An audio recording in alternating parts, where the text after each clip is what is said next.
ಹಂಗ್ ನೋಡ್ತಾ ಇದ್ದೀರಾ? ಶಾಕ್ ಆಯ್ತಾ? ಆಗಿರಲೇಬೇಕು ಅಂತ ತಾನೇ ಈ ಜಾಗಕ್ಕೆ ಕರ್ಕೊಂಡು ಬಂದಿದ್ದು.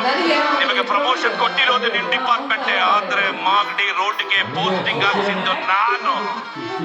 ಇಂಡಿಯಾ ಮ್ಯಾಪ್ ನಲ್ಲಿ ಇಲ್ದಿರೋ ನಿನ್ ಡಿಸ್ಟ್ರಿಕ್ಟ್ಗೆ, ಕರ್ನಾಟಕ ಮ್ಯಾಪ್ ನಲ್ಲಿ ಇಲ್ದಿರೋ ನಿನ್ ಊರಿಗೆ ಕರೆಸಿ ನನ್ನಕ್ಕೆ ಹಾಕ್ಬಿಟ್ಟೆ ಅಲ್ವಾ? ಈಗ ಏನ್ ಮಾಡ್ತೀಯಾ? ಇದು ನನ್ನೂರು, ನನ್ನ ಏರಿಯಾ. ನಾನ್ ಬೆಂಗಳೂರಿನಲ್ಲಿ ಹುಡುಗಿದ್ರೆ ಉಡುಪಿ ಮಂಗಳೂರು ಹಾರ್ಬರ್ ನಡ್ಗೋಗುತ್ತೆ. ಕೈ ಎತ್ತಿತ್ತಾಡ್ದೆ ಅಂದ್ರೆ ರಿಯಲ್ ಎಸ್ಟೇಟ್ ಎಗುರೋಗುತ್ತೆ. ಇದು ಆರುಮುಖ ಕೋಟೆ.